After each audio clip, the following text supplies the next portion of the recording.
മലങ്കരയിലെ മഹിതാചാര്യന്മാർ എന്ന ഈ എപ്പിസോഡിലേക്ക് നിങ്ങളെ ഏറ്റവും സന്തോഷത്തോടെ സ്വാഗതം ചെയ്യുന്നു. ഇന്ന് നമുക്ക് അതിഥിയായി എത്തിച്ചേർന്നിരിക്കുന്നത് മലങ്കര ഓർത്തഡോക്സ് സുറിയാനി സഭയുടെ കൊച്ചി ഭദ്രാസന അധിപൻ അഭിവന്ദ്യ ഡോക്ടർ യാക്കൂബ് മാർ ഐറീനിയോസ് തിരുമേനിയാണ്.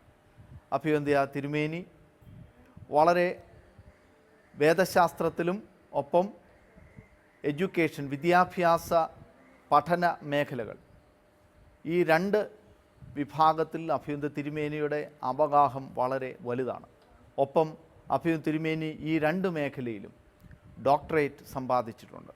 വളരെയധികം വായിക്കുകയും എപ്പോഴും പഠിക്കുകയും ഒരു വിദ്യാർത്ഥിയായിരിക്കാൻ എപ്പോഴും ശ്രമിക്കുകയും ചെയ്യുന്ന അഭിവന്ദ്യ തിരുമേനിയെ ഈ എപ്പിസോഡിൽ നമുക്ക് ലഭിച്ചത് വലിയ ഭാഗ്യമാണ്. അഭിവന്ദ്യ തിരുമേനിയെ നിങ്ങളുടെ ഏവരുടെയും നാമത്തിൽ ഏറ്റവും വിനയത്തോടെ ഈ എപ്പിസോഡിലേക്ക് സ്വാഗതം ചെയ്യുന്നു.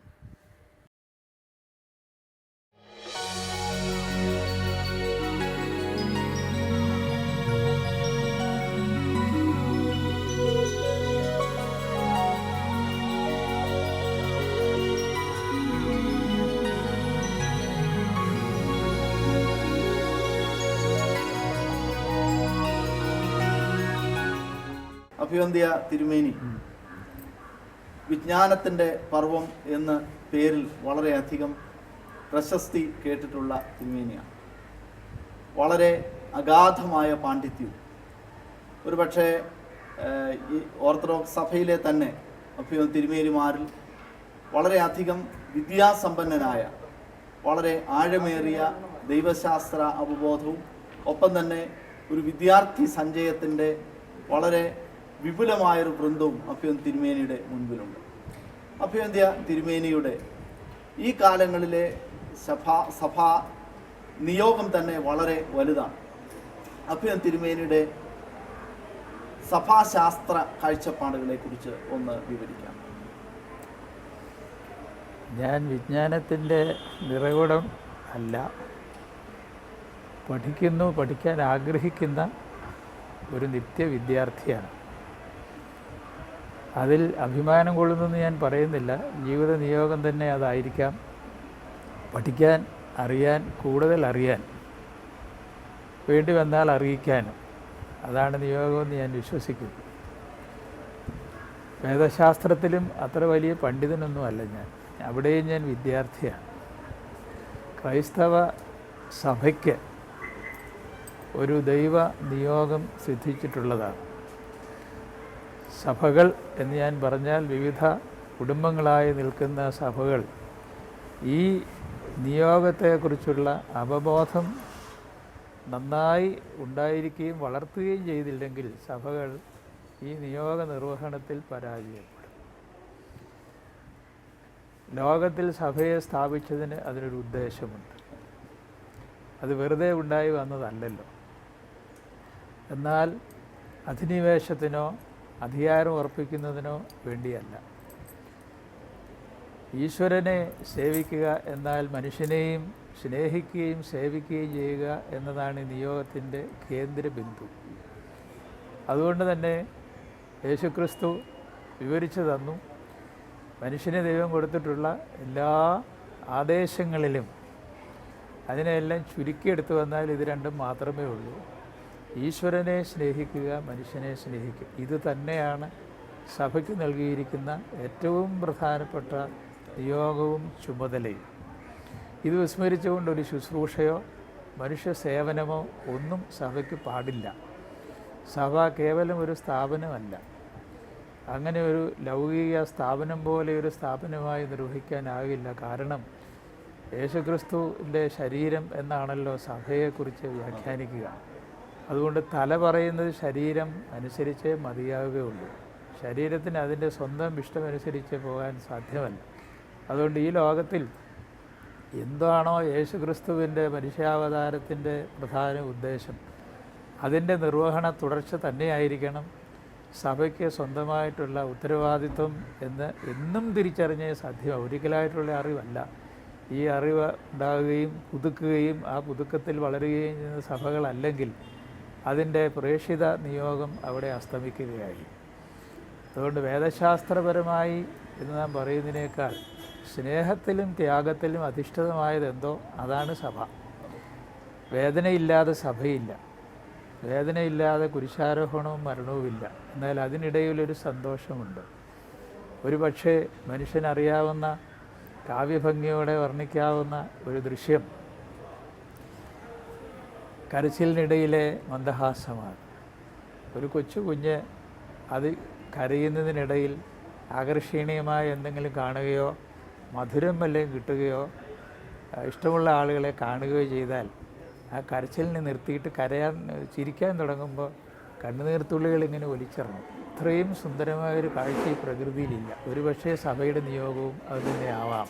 എന്നാൽ മനുഷ്യരുടെ ഇടയിലുള്ള ഉച്ചനീചത്വങ്ങളെ കണ്ട് തിരിച്ചറിഞ്ഞ് അതിൻ്റെ ഭാഗമാകാനല്ല, ഉച്ചനീചത്വങ്ങൾക്ക് അറുതി വരുത്തി ദൈവം എല്ലാ മനുഷ്യരെയും ഭാഷ, മത, വർണ്ണ വ്യത്യാസം കൂടാതെ സമസ്ത മനുഷ്യരെയും കരുതുകയും സ്നേഹിക്കുകയും ചെയ്യുന്നുവെന്ന് സഭ മനസ്സിലാക്കണം.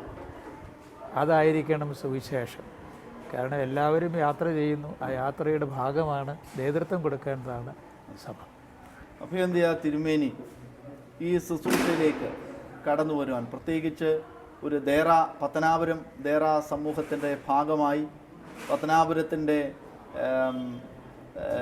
ഇടയപരിപാലന ശുശ്രൂഷയിൽ, ഒപ്പം തന്നെ പത്തനാപുരത്തിൻ്റെ ഒരു അധ്യാപകനായി പത്തനാപുരത്ത് അനേക കുഞ്ഞുങ്ങൾക്ക് വിദ്യ അഭ്യസിപ്പിക്കുന്ന ഒരാളായിട്ട് മാറുവാനൊക്കെ അഭയം തിരുമേനിക്ക് സാധിച്ചിട്ടുണ്ട്. പിന്നീടാണ് അങ്ങ് മേൽപ്പെട്ട സ്ഥാനത്തേക്ക് ഉയർത്തപ്പെടുന്നത്. അഭയം തിരുമേനി ഈ സ്ഥാനത്തേക്ക് അല്ലെങ്കിൽ ഈ ശുശ്രൂഷയിലേക്ക് കടന്നു വരാനുള്ള മുഖാന്തരങ്ങൾ എന്തെല്ലാമാണ്? ഈ ചോദ്യത്തിന് പൂർണ്ണമായ ഉത്തരം പറയാൻ ആർക്കും സാധ്യമല്ല. എന്നാൽ അറിയാവുന്നതുപോലെ ഞാൻ പറയാൻ ശ്രമിക്കാം. ചെറുപ്രായത്തിൽ തന്നെ എന്ന് പറഞ്ഞാൽ സ്കൂളിൽ പഠിക്കുമ്പോൾ തന്നെ ഈ വിഷയങ്ങളിൽ താല്പര്യമുണ്ടായിരുന്നു. ചെറുപ്പത്തിൽ തന്നെ പള്ളിയിൽ ശുശ്രൂഷയ്ക്ക് പ്രവേശിക്കുകയും ഒരു ഓൾട്ടർ ബോയിയായി തീരുകയൊക്കെ ചെയ്ത് തന്നെ ഓൾട്ടർ ബോയിയായിട്ട് നിയോഗിച്ചത് ഇതിൻ്റെ സ്ഥാപകനാണ്, താപകൃതകരായുടെ സ്ഥാപകനാണ് ഞങ്ങളുടെ കല്ലുപ്പാറ ഇടവ പള്ളിയിൽ വെച്ച്. അപ്പോൾ ഇങ്ങനെ മനസ്സിൽ എങ്ങനെ ഡിഫൈൻ ചെയ്യാനെന്ന് എനിക്ക് അറിഞ്ഞുകൂടാ, ഇങ്ങനെ ഒരു ചിന്ത മനസ്സിലുണ്ടായിരുന്നു. അതിൻ്റെ രൂപമൊന്നും അന്നും വ്യക്തമല്ല എങ്കിലും അതവിടെ ഉണ്ടായിരുന്നു, സജീവമായിരുന്നു. എന്നാൽ സ്കൂൾ വിദ്യാഭ്യാസവും കഴിഞ്ഞ് തിരുവല്ല മാർത്തോമ കോളേജിലാണ് പ്രീ ഡിഗ്രി പഠിച്ചത്. അത് കഴിഞ്ഞ് ഒരു വർഷം ചെങ്ങന്നൂർ കോളേജിൽ BSc ഫിസിക്സ് മെയിൻ പഠിച്ചു. എന്നാൽ ഒരു ദൈവവിളി ഉണ്ടായി. ഇത് പലരുടെ കാര്യത്തിലും അതൊരു യാഥാർത്ഥ്യമാണ്. അത് ചിലപ്പോൾ സ്നേഹിതരിൽ നിന്നാവാം, സഭാധ്യക്ഷരിൽ നിന്നാകാം, പേരൻസിൽ നിന്നാകാം. അങ്ങനെ ഒരു വിളി എനിക്കുമുണ്ടായി. അപ്പം മനസ്സിലുണ്ടായിരുന്ന ഈ അഭിലാഷവും ഈ വിളിയും കൂടെ കൂട്ടിമുട്ടിയപ്പോൾ ഞാനായി എന്ന് പറയുന്നതായിരിക്കും എളുപ്പം. വിളിയുണ്ടായത് ഈ ദേറായുടെ സ്ഥാപകനായിരുന്ന തോമാമാർ ദിവന്നാസ്യോസ് തിരുമേനി ഞാൻ ഉൾപ്പെടുന്ന ധരണം ഡയോസിസിൻ്റെ മെത്രാപ്പോലീത്തായിരുന്നു. ഞാൻ മധുരയിൽ എൻ്റെ മൂത്ത സഹോദരൻ റെയിൽവേയിൽ ജോലി ചെയ്യുകയായിരുന്നു. വെക്കേഷൻ ഞാൻ അവിടെ പോയി താമസിച്ചു. First year Chengannur college Paily അച്ഛനായിരുന്നു പ്രിൻസിപ്പൽ, എ പൈലി അച്ഛൻ മരിച്ചുപോയി. അപ്പോൾ മധുരയിൽ വെക്കേഷൻ താമസിക്കുമ്പം ഈ തിരുമേനി അങ്ങനെ തൃശ്ശാപ്പള്ളിയിൽ പോകാൻ വേണ്ടി അതിലേ വരും. ട്രിച്ചിയിലാണ് ഇവിടുത്തെ സ്കൂളും കോളേജും ഒക്കെ ഉണ്ട്. വരുമ്പോൾ മധുരയിൽ ഇറങ്ങാൻ എൻ്റെ ബ്രദർ അവിടെ സൗകര്യങ്ങളെല്ലാം ഒരുക്കും, റിട്ടയർമെൻറ്റ് റൂമിൽ താമസിക്കുകയൊക്കെ. അങ്ങനെ ഞങ്ങളും കൂടെ പോയി. അപ്പോൾ വിളിച്ച് മോനഞ്ഞ് പോരെ, ഞങ്ങൾക്ക് പത്തനാപുരത്ത് വരാൻ പറഞ്ഞു. ഇതാ വിളി, ഒരൊറ്റ സെൻറ്റൻസേ ഉള്ളൂ, പത്തനാപുരത്ത് പോകാം. കൂടെ ഉണ്ടായിരുന്ന ഉമ്മനച്ചൻ മാലൂർ കോളേജ് പ്രിൻസിപ്പൽ പറഞ്ഞു നമുക്ക് ഒന്നിച്ച് താമസിക്കാം. ഈ രണ്ട് വാചകം എനിക്കിപ്പോഴും ഓർമ്മയുണ്ട്. ഗുരു പറഞ്ഞു പത്തനാപുരത്തേക്ക് പോകാം. അദ്ദേഹത്തിൻ്റെ സഹചാരി പറഞ്ഞു നമുക്ക് ഒന്നിച്ച് താമസിക്കാം. അതൊരു വിളിയായി ഞാൻ സ്വീകരിച്ചു. എനിക്ക് 17 വയസ്സേ ഉള്ളെന്ന്. അന്ന് മെച്യൂറാണോ എന്നൊന്നും ചോദിക്കരുത്, ആയിരിക്കാം. ഏതായാലും വിളിയുടെ നേരെയുള്ള പ്രതികരിക്കുന്നതിൽ മെച്യൂറായിരുന്നു. അവിടെ നിന്ന് നേരെ വെക്കേഷനാണ്. ഞാൻ പോയി കോളേജിൽ പോയി TC ഒക്കെ വാങ്ങിച്ച് പൈലിയച്ചനോടൊക്കെ പറഞ്ഞ് അപ്പനോടും അമ്മയോടൊക്കെ യാത്ര പറഞ്ഞ് വികാരാധീനനാകാതെ ഇവിടെ എത്തി. അന്ന് ഈ ദേവാലയം ഇല്ല, അന്നിവിടെ ഒരു ചാപ്പലുണ്ട് ആശ്രമത്തിൻ്റെ. ഈ ഓഡിറ്റോറിയം മാത്രമേ ഉള്ളൂ, ഈ കെട്ടിടങ്ങളൊന്നും ഒന്നില്ല. 50 വർഷം മുമ്പ് നടന്ന കാര്യമാണ് ഈ പറഞ്ഞത്. ഞാനിവിടെ കയറിയിട്ട് 50 വർഷമായി, 1/2 നൂറ്റാണ്ട്. ഇപ്പോഴും തിരിച്ചു നോക്കി എത്ര പെട്ടെന്നാണെന്ന് തോന്നിപ്പോകും. ഇവിടെ വന്നു കഴിഞ്ഞ് പിന്നെ എന്നെ തുടർ വിദ്യാഭ്യാസത്തിന് വിട്ടത് മദ്രാസ് യൂണിവേഴ്സിറ്റിയിലേക്കാണ്. ട്രിച്ചിയിൽ നമുക്കവിടെ ഒരു ഹൈസ്കൂള്, ഇപ്പോൾ ഹയർ സെക്കൻഡറി സ്കൂളും ഒരു ഹോസ്പിറ്റലും എല്ലാം ഉണ്ട്. അപ്പോൾ അവിടെ ഉള്ളവരെല്ലാം ആശ്രമാംഗങ്ങൾ അവിടെയാണ് പഠിക്കുക. അവിടെ ആകുമ്പോൾ ഈ ബോയ്സ് മാത്രമേ ഉള്ളൂ കോളേജിൽ, മിക്സഡ് എഡ്യൂക്കേഷൻ ഇല്ല അവിടെ. ഞങ്ങളുടെ ഒരു മുസ്ലിം കോളേജ് സെയിൻറ്റ് ജോസഫ്സ് കോളേജുണ്ട്, ജമാൽ മുഹമ്മദ് കോളേജിലാണ് ഞങ്ങൾ പഠിച്ചത്. നല്ല നിലവാരമുള്ളൊരു കോളേജാണ്. തിരുമേനിക്ക് അവിടെ അടുപ്പമുണ്ടായിരുന്നു. നമ്മൾ ചെന്നാൽ അഡ്മിഷൻ തരിക മാത്രമല്ല, ഞങ്ങൾക്ക് വെച്ച് 3-4-5 പേര് പഠിക്കുന്നുണ്ട് ആശ്രമത്തിൽ. ഉച്ചയ്ക്ക് പ്രാർത്ഥിക്കാൻ ഒരു മുറി തരുമായിരുന്നു. മുസ്ലിം കോളേജിൽ വിശ്വസിക്കില്ല. ഞങ്ങളൊക്കെ ഒന്നാമത് പാസ്സായി. കോളേജിലെ ഏറ്റവും ഫസ്റ്റായിട്ട് ഞങ്ങളെല്ലാം പാസ്സായി. എനിക്ക് ഒത്തിരി അവാർഡൊക്കെ കിട്ടിയത്. അവിടെ തന്നെ BA ഇംഗ്ലീഷ് ഫിസിക്സ് മെയിൻ ഇവിടെ പഠിച്ചെങ്കിലും അത് വിട്ടിട്ട് പോയി ഇംഗ്ലീഷ് സാഹിത്യം under graduate and post graduate അവിടെ തന്നെ പഠിച്ചു. വളരെ പ്രശസ്തരായ പ്രൊഫസേഴ്സ് ഉണ്ടായിരുന്നു. അതിൽ എടുത്തു പറയേണ്ട ഒരു പേര് ഡോക്ടർ രാജീവ് താർനാഥ് എന്ന പേരിൽ. അദ്ദേഹം ഇപ്പോൾ ജീവിച്ചിരിപ്പുണ്ടെന്ന് തോന്നുന്നു ബാംഗ്ലൂരിലാണ്. ഞാൻ കണ്ടിട്ടുള്ളതിലേക്കും ഏറ്റവും ഉത്തമനായ ഇംഗ്ലീഷ് പ്രൊഫസറാണ് അദ്ദേഹമാണ് ഞങ്ങളെ TS എലിയട്ട് പഠിപ്പിച്ചത്, ഐസ്ലാൻഡൊക്കെ. അതുകൊണ്ട് മനസ്സിലായി. അതുകൊണ്ട് ഇംഗ്ലീഷും പഠിച്ചു. അതുകൊണ്ട് അങ്ങനെ വളരെ പ്രഗത്ഭരായ ഗുരുക്കന്മാരെ കിട്ടി. അതിനെല്ലാം പ്രചോദനം തന്നത് മാർത്തോമാ ദീവന്നാസ്യോസ് തിരുമേനിയാണ്. പിന്നെ ഒരു കൊല്ലത്തെ ഇടവേള കഴിഞ്ഞ് MD പഠിക്കാൻ പറഞ്ഞു. അങ്ങനെ ഞാൻ തിരുവനന്തപുരത്ത് പോയി. എനിക്ക് തിരുവനന്തപുരത്ത് കേരള യൂണിവേഴ്സിറ്റിയിൽ അഡ്മിഷൻ കിട്ടി, കോയമ്പത്തൂരും കിട്ടി. പിന്നെ തിരുവനന്തപുരത്ത് പള്ളിയുണ്ടല്ലോ എന്ന് വിചാരിച്ച് പള്ളിയിൽ താമസിച്ചുകൊണ്ട് MD പഠിച്ച് അതിന് ഫസ്റ്റ് ക്ലാസ്സൊക്കെ വാങ്ങിച്ചു. ഇവിടെയും കോളേജിൽ ഒന്നാമത് പാസ്സായി, BEd. MD കഴിഞ്ഞ് വന്നിട്ട് ഒരു വർഷം സെൻറ്റ് സ്റ്റീഫൻസ് സ്കൂളിൽ പഠിപ്പിച്ചു, UP. അത് കഴിഞ്ഞ് ട്രെയിനിങ് കോളേജ് വേക്കൻസി വന്നപ്പോൾ നേരെ അങ്ങോട്ട് പോകാൻ പറഞ്ഞു. പിന്നെ പോകാൻ പറയുമ്പോൾ പോവുക, വരാൻ പറയുമ്പോൾ വരിക. അതാണ് ഞങ്ങളുടെ ജോലി ആശ്രമത്തിൽ. അങ്ങനെ പഠിപ്പിച്ച് വന്നു.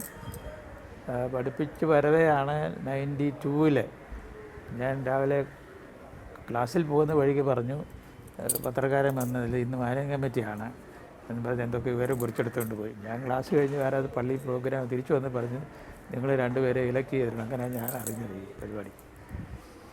അത് കഴിഞ്ഞൊരു 93-ലാണ് ഞങ്ങളുടെ കോൺസിക്രേഷൻ പരമല വെച്ച് നടന്നു. അന്ന് മാത്യൂസ് തിദിയൻ ബാബയായിരുന്നു.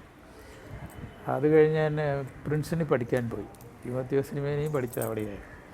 പ്രിൻസ്റ്റണിലെ മാസ്റ്റേഴ്സ് പഠിച്ചു, തിയോളജി മാസ്റ്റേഴ്സ് പഠിച്ചു. എന്നാൽ മിസ്റ്റിസിസവും ഒക്കെ പഠിച്ചു, ക്രിസ്ത്യൻ മിസ്റ്റിസിസവും ഒക്കെ അവിടെ നിന്ന് പഠിച്ചു. അതുകൊണ്ട് ഇവിടെ അഡ്മിഷൻ കിട്ടാൻ എളുപ്പമാണ്. അത് കഴിഞ്ഞ് വന്ന് ഒരു 3 വർഷത്തേക്ക് നേരെ മലബാറിലേക്ക് തിമോത്തിയോസ് തിരുമേനി ദിദിമോസ് ബാവയുടെ സഹായിയായിട്ട് പോകാൻ പറഞ്ഞു. അവിടെ പോയി 3 വർഷം കഴിഞ്ഞപ്പോൾ മദ്രാസിലെ ഈ ആശ്രമത്തിലെ അംഗം കൂടിയായ സക്കറിയ ദിയോനോസ് തിരുമേനി കാലം ചെയ്തു. 97. അപ്പോൾ എന്നോട് പറഞ്ഞു, അങ്ങോട്ടൊന്ന് പോകും, ഞാൻ തമിഴ്നാട്ടിൽ പഠിച്ചതല്ലേ, അതുകൊണ്ട് അവിടെ എനിക്ക് അറിഞ്ഞുവിടാം, അത് പോകാൻ പറഞ്ഞ് അവിടെ പോയി. അങ്ങനെ നിന്ന് 12 വർഷം മദ്രാസ് ഡയസിൻ്റെ ചുമതലയായി. അന്ന് യുവത്വമുള്ള കാലം 12 വർഷം നന്നായി കഷ്ടപ്പെട്ട് ചെയ്യാവുന്നതൊക്കെ അവിടെ ഡയസിന് വേണ്ടി ചെയ്തു. കുറേയധികം പള്ളികളുണ്ടായി, മിഷൻ സെൻറ്റേഴ്സ് ഉണ്ടായി, കോളേജുകളുണ്ടായി, സ്കൂളും ഒക്കെ. ആൻഡമാൻ ഞാൻ 4 സ്കൂൾ തുടങ്ങിയിട്ടുണ്ട്, നന്നായിട്ട് വർക്ക്. അതെല്ലാം കഴിഞ്ഞ് 12 വർഷം കഴിഞ്ഞപ്പോൾ ഞാൻ റിക്വസ്റ്റ് ചെയ്തു, എനിക്ക് കേരളത്തിലേക്ക് വരണം. കാരണം എൻ്റെ വീടാണിത്, വേറെ വീട് എനിക്കില്ല. അപ്പോൾ ഈ വീടുമായിട്ട് ബന്ധപ്പെട്ട് നിൽക്കണമെന്നുള്ളത് കൊണ്ട് റിക്വസ്റ്റ് അനുസരിച്ച് കൊച്ചിയിലേക്ക് അന്നൊരു ഒഴിവ് വന്നപ്പോൾ അങ്ങോട്ട് വിട്ടു. അപ്പോൾ എങ്ങോട്ട് പോകാൻ പറയുന്നാൽ അങ്ങോട്ട് പോകും. ഇത്രയുമാണ് എൻ്റെ നാൾ വഴി യാത്രകളുടെ. ഇതിന് പ്രത്യേകിച്ച് അറിയണേ ചോദിച്ചാൽ പറഞ്ഞു. അപ്പോൾ എന്ത് തിരുമേനിയുടെ ഭവനം, പ്രത്യേകിച്ച് കല്ലുപ്പാറയിലുള്ള ഭവനം, അങ്ങയുടെ മാതാപിതാക്കൾ, സഹോദരങ്ങൾ, അവരെക്കുറിച്ചൊക്കെ ഒന്ന് അറിയാൻ താല്പര്യം. ഞാനാണ് ഏറ്റവും ഇളയ ആൾ. ഏറ്റവും മൂത്തയാൾ ജീവിച്ചിരിപ്പുണ്ട്. അതാണ് മധുരയിൽ റെയിൽവേയിൽ ജോലി ചെയ്ത്. അവർ 2 പേരും അമ്മാമ്മയും റെയിൽവേയിലാണ്. 2 റിട്ടയർ ചെയ്ത് അവിടെ തന്നെ വീട് വെച്ച് താമസിക്കുന്നു. 2 സഹോദരങ്ങൾ മരിച്ചുപോയി. 2 സിസ്റ്റേഴ്സുണ്ട്. നേരെ മൂത്ത ബ്രദർ സെൻട്രൽ ബാങ്കിലായിരുന്നു. ഇവിടെയും കുറച്ച് നാൾ അദ്ദേഹം മാനേജർ റിട്ടയർ ചെയ്ത് കുടുംബത്തിൽ താമസിക്കും. ഏറ്റവും ഇളയ ആളായതുകൊണ്ട് ഞാനാണ് കുടുംബത്തിൻ്റെ അവകാശി. എൻ്റെ അവകാശം എനിക്ക് വേണ്ടെന്ന് ഞാൻ പറഞ്ഞ് കൊടുത്തിട്ട് പോകുന്നതാണ്. അന്ന് തന്നെ ഗുഡ് ബൈ പറഞ്ഞ് പോകുന്നതാണ് വീടിനോട്. അവരെ ഫാദറും മദറും മരിച്ചുപോയി. 85-86 കാലത്ത് 2 പേരും 1 വർഷത്തെ ഇടവേളയിൽ മരിച്ചുപോയി. അതുകൊണ്ട് അങ്ങനെ വീടുമായിട്ട് അന്നോട്ട് വലിയ ബന്ധമില്ല. വിട്ടുപോയി കഴിഞ്ഞാൽ പിന്നെ ബന്ധം ഉണ്ടാകാൻ പാടില്ല.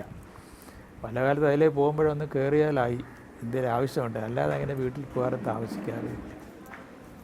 അപ്പോൾ എന്ത് തിരുമേനിയുടെ വിദ്യാഭ്യാസ കാലങ്ങളെക്കുറിച്ച് പറഞ്ഞു, പ്രത്യേകിച്ച് അങ്ങയുടെ ഡോക്ടറൽ സ്റ്റഡീസ്, മാസ്റ്റർ സ്റ്റഡീസ് ഈ ഡോക്ടർ സ്റ്റഡീസിന് അഭിയന്ത തിരുമേനി തിരഞ്ഞെടുത്ത ഐച്ഛികമായ വിഷയം എന്തായിരുന്നു? ഏത് സബ്ജക്റ്റ് കോൺസെൻട്രേറ്റഡ് ആയിരുന്നു? 2 ഗവേഷണ ബിരുദങ്ങൾ കിട്ടിയിട്ടുണ്ട്.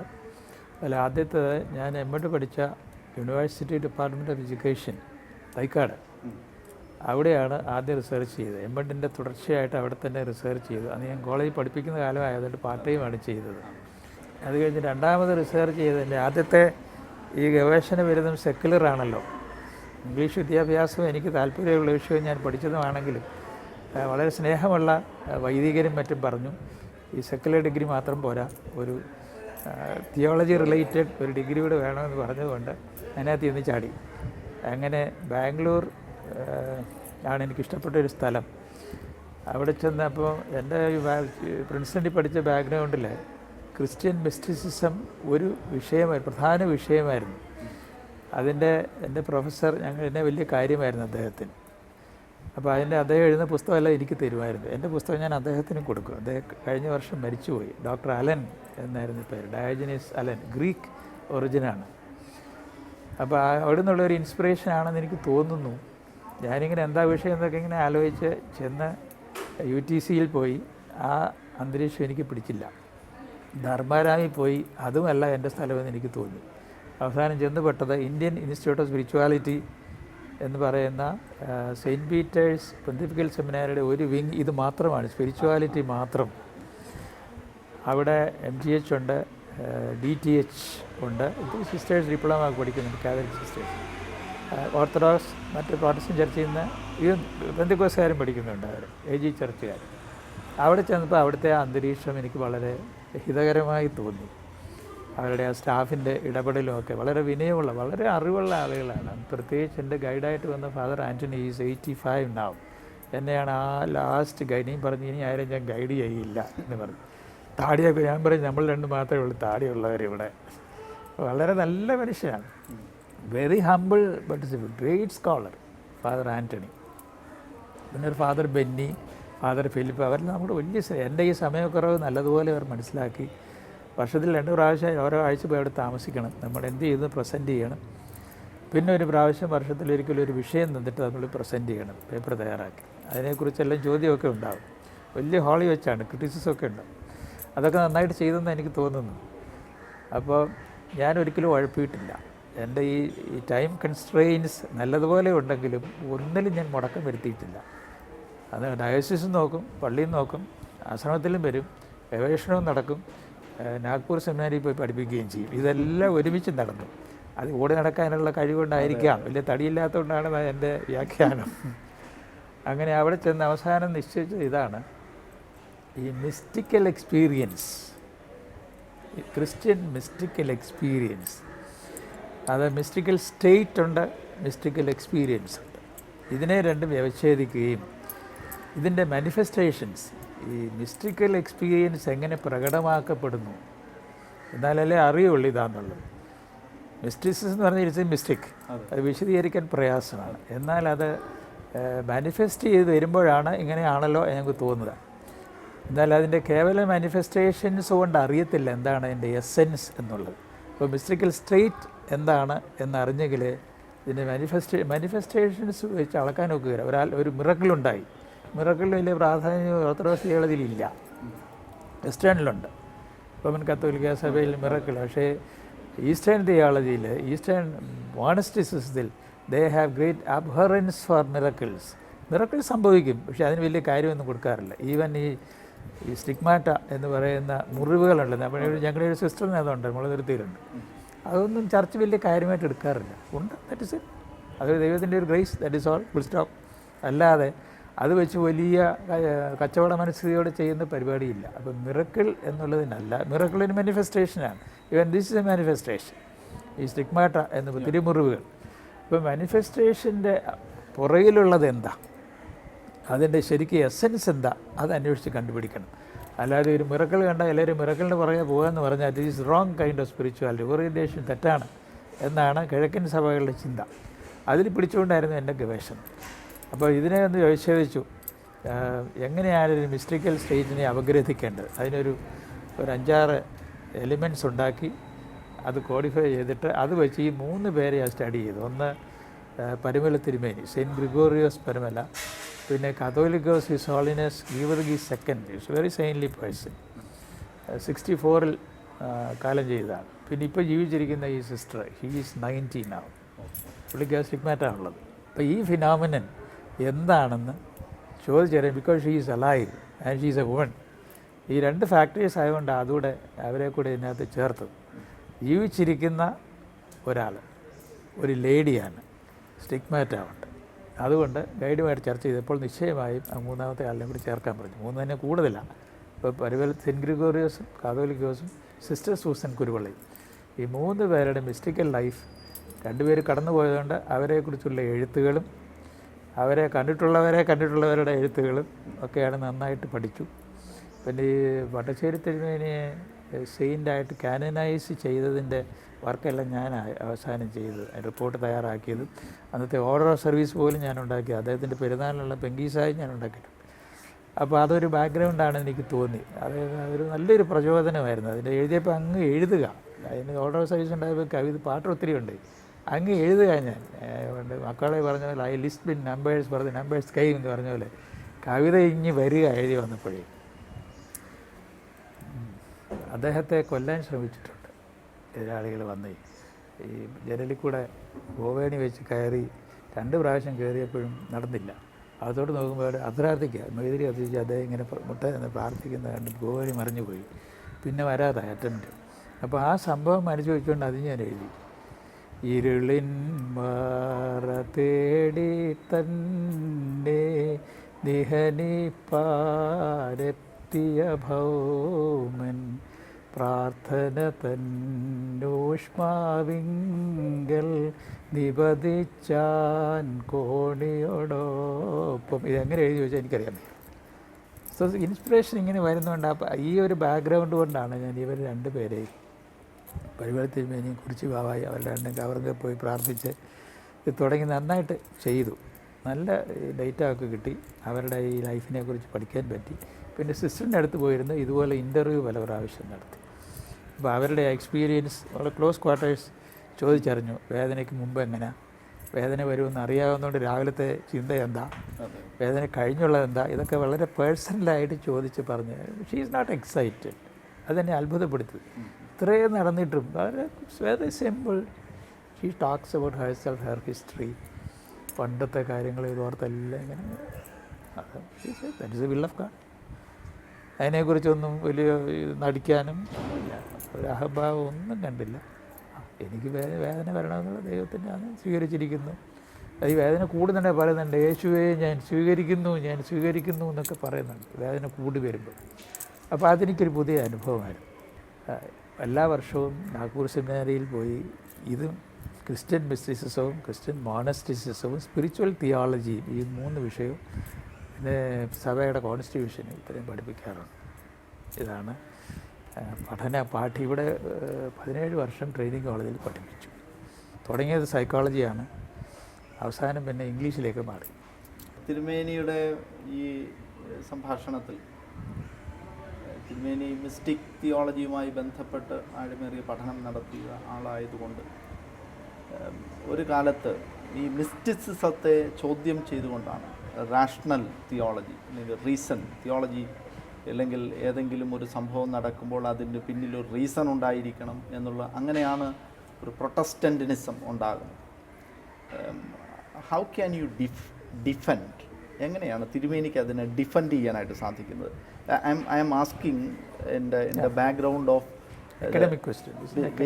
വെരി മിസ്റ്റിക് എക്സ്പീരിയൻസ് ഉള്ളത് കൊണ്ടാണ് ഞാനിത് ചോദിക്കുന്നത്. മിസ്റ്റിസിസം മാത്രമല്ല, ഈ ക്രിസ്ത്യൻ ഫെയ്ത്ത് എന്ന് പറയുന്നതിനെയും ഫെയ്ത്ത് എന്ന് പറയുന്നതിനെ പോലും ക്വസ്റ്റ്യൻ ചെയ്യേണ്ട ആവശ്യമുണ്ട്. കാരണം ഫെയ്ത്ത് ഉണ്ടെന്ന് പറയുന്നവർ ഫെയ്ത്തിനെ കുറിച്ച് പഠിക്കുകയും ഫെയ്ത്ത് ഉണ്ടായിരിക്കുകയും അതിനെക്കുറിച്ച് പറയേണ്ടി വന്നാൽ പറയാൻ സാധിക്കുകയും ചെയ്തതിൽ ഫെയ്ത്ത് ഉണ്ടെന്ന് പറഞ്ഞിട്ട് കാര്യമില്ലല്ലോ. ഈ മിസ്റ്റിസിസത്തിനകത്തും ഈ അബറേഷൻസ് ഉണ്ടാകാം വളരെ സൂക്ഷിച്ചില്ലെങ്കിൽ. ഞാൻ ഒരു ഉദാഹരണം പറഞ്ഞു, ഈ മിറക്കിൾസ് പറഞ്ഞ് അതിൻ്റെ പുറകെ പോകുന്നത് അത് തെറ്റാണ്, അങ്ങനെ ചെയ്യാൻ പാടില്ല. പിന്നെ ഈ മിസ്റ്റിക്കൽ പോലെയുള്ള അനുഭവങ്ങൾ ഉണ്ടാകാൻ കഞ്ചാവ് കഴിച്ചാലും സാധിക്കും. മയക്കുമരുന്നും LSD ഒക്കെ കഴിക്കുന്നവർക്കും ഈ ഈറി എക്സ്പീരിയൻസ് ഉണ്ടാകാറുണ്ട്. അതിനെക്കുറിച്ച് പല പഠനങ്ങൾ ഒരുപാട് നടന്നിട്ടുണ്ട്. That means a spiritual ecstasy. ആ എക്സ്റ്റസിയാണ് സ്പിരിച്വൽ എന്ന് പറയാൻ ഒക്കുകയില്ല. Something similar to what is claimed as Christian ecstasy എന്ന് പറയുന്നത്. എക്സ്റ്റസി എന്ന് പറഞ്ഞാൽ ടു സ്റ്റാൻഡ് ഔട്ട് സൈഡ് എന്ന അർത്ഥം. ആളിന് അല്ലെ അതിന് പുറത്ത് നിന്നോട് നോക്കുന്നതിനെയാണ് എക്സ്റ്റസി എന്ന് പറയുന്നത്. അപ്പോൾ ഇത് വളരെ സൂക്ഷിച്ചില്ലെങ്കിൽ ഇതിനകത്ത് കലർപ്പുകൾ ഉണ്ടാകാം. അപ്പോൾ നന്നായി the clear mind if you approach mysticism or mystical experience, unless you do that, the thing will be in danger. You will not understand it properly. എന്നാൽ വളരെ സൂക്ഷിച്ചും മാറ്റർ ഓഫ് ഫാക്റ്റായിട്ട് മാത്രമേ ഒരു ബ്ലൈൻഡായിട്ടോ ഒരു ബ്ലൈൻഡ് ഫെയ്ത്തിൻ്റെ രീതിയിൽ മിസ്റ്റിസിറ്റി അപ്രോച്ച് ചെയ്യാൻ പാടില്ല. അത് വളരെ ഡേഞ്ചറസ് ആയിരിക്കും, മിസ്ലീഡിങ്ങും ആയിരിക്കും. അപ്പോൾ യഥാർത്ഥത്തിൽ ഈ മാനിഫെസ്റ്റേഷൻസിൻ്റെ അടിയിൽ, തിരമാലയുടെ അടിയിൽ യഥാർത്ഥത്തിലുള്ള മിസ്റ്റിക്കൽ കണ്ടീഷൻസ് ഉണ്ട്. അവർ ഒച്ച വെക്കത്തില്ല, ബഹളമില്ല, അവിടെ വളരെ ശാന്തതയാണ്. ഇത് ശരിക്കും പഠനവും അനുഭവവും കൊണ്ട് മാത്രമേ ഇതറിയുള്ളൂ. പുസ്തകത്തിൽ നിന്ന് മിസ്റ്റിസിസം മനസ്സിലാക്കാൻ ഒക്കുകയില്ല. അഭ്യന്ത്യ തിരുമേനിയുടെ ഏറ്റവും വിലപ്പെട്ട സമയം, പ്രത്യേകിച്ച് ഇന്ന് വളരെയധികം തിരക്കായിരുന്നു. രാവിലെ തിരുമേനി തന്നെ പങ്കുവച്ചു, നേരം 5 മണി നേരത്ത് എഴുന്നേറ്റ് തുടർച്ചയായ മണിക്കൂറുകൾ ഈ ശുശ്രൂഷകളിലൊക്കെ ഭാഗമായി. എങ്കിലും ഈ പ്രായത്തിലും വളരെ ഉദ്ദീപിപ്പിക്കുന്ന അങ്ങയുടെ വിജ്ഞാനത്തിൻ്റെ മകുടം പൊട്ടിച്ച് ഞങ്ങൾക്ക് പകർന്ന് തന്നിട്ടില്ല.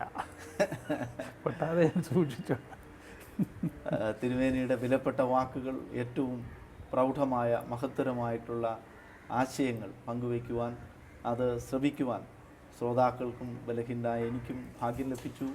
അതിന് അഭ്യന്ത്യ തിരുമേനിയോട് പ്രേക്ഷക സമൂഹവും വേൾഡ് ടു വേൾഡ് ചാനലും എപ്പോഴും കടപ്പെട്ടിരിക്കുന്നു. അഭ്യന്ത്യ തിരുമേനിക്ക് ആയുരാരോഗ്യ സൗഖ്യങ്ങൾക്കായി പ്രാർത്ഥിക്കുന്നു. പ്രാർത്ഥനാ നിർഭരമായ മംഗളങ്ങൾ ഈ നിമിഷം അർപ്പിക്കുന്നു. ബഹുമാനപ്പെട്ട അച്ഛന് പ്രത്യേകം നന്ദി. അച്ഛന് സഭാ ശുശ്രൂഷയോടൊപ്പം ഈ വചനം ലോകത്തെത്തിക്കുന്ന ഒരു പ്രത്യേക ശുശ്രൂഷ ശൈലി സ്വീകരിച്ചതിനെ ഞാൻ മനസ്സാ അഭിനന്ദിക്കുന്നു. വചനം എന്നത് നാമമല്ല, ക്രിയയാണ് എന്ന് കൂടെ കാണിച്ചു കൊടുക്കുന്ന ഒരു ഏർപ്പാടാണിതെന്ന് ഞാൻ വിശ്വസിക്കുന്നു. അപ്പോൾ ഈ വേൾഡ് എന്ന് പറഞ്ഞാൽ എന്നാ, അവിടെ അതിന് അതിരുകളില്ലല്ലോ. മുമ്പേ പറഞ്ഞതുപോലെ തന്നെ ബ്രഹ്മ എന്നൊക്കെ പറയുന്നത് പോലെ ഏറ്റവും വലുത് എന്ന് പറയുന്നത് വേർഡിന് അതിരില്ലാത്തതാണല്ലോ. അപ്പോൾ അത് കൊണ്ടുപോകുന്ന ഈ ശുശ്രൂഷയിൽ ഏർപ്പെട്ടിരിക്കുന്ന അച്ഛനെ ഇത് വളരെ വിജയകരമായി ഇനിയും കുറേ നാൾ ഇങ്ങനെ കൊണ്ടു നടക്കാൻ ദൈവം അവസരം തരട്ടെ. ഇത് കേൾക്കുന്ന എല്ലാ സജ്ജനങ്ങൾക്കും ഈശ്വരകൃപ ഉണ്ടാകട്ടെ എന്ന് ഞാനും പ്രാർത്ഥിക്കുന്നു. എല്ലാവരെയും ദൈവം അനുഗ്രഹിക്കട്ടെ.